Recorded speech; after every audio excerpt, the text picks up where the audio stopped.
ახალი საბავშვო ბაღები კახეთში. რეგიონში დღეს ორი ახალი სააღმზრდელო დაწესებულება გაიხსნა ლაგოდეხის მუნიციპალიტეტის სოფელ ბაღდათსა და გვიმრიანში.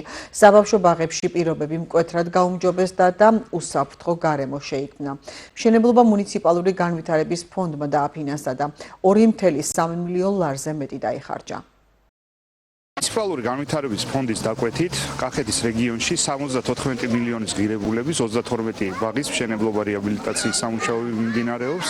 ჩვენ ახლა ვიმყოფებით ლაგოდეხის მუნიციპალიტეტში, სოფელ გვიმრიანში და სოფელ ბაღდათში გაიხსნა 2,50 ბავშვიანი ბაღი, რომელიც საერთაშორისო სტანდარტებს აკმაყოფილებს.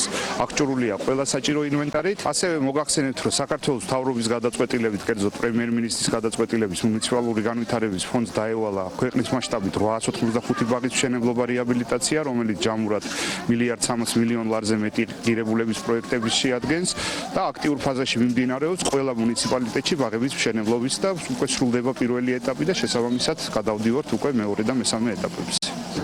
დღეს სოფელ ბაღდათში და სოფელ გვიმრიანში გაიხსნა თანამედროვე სტანდარტების მქონე ახალი საბავშვო ბაღები, რომლებიც 50-50 აღსაზრდელზეა გათვლილი.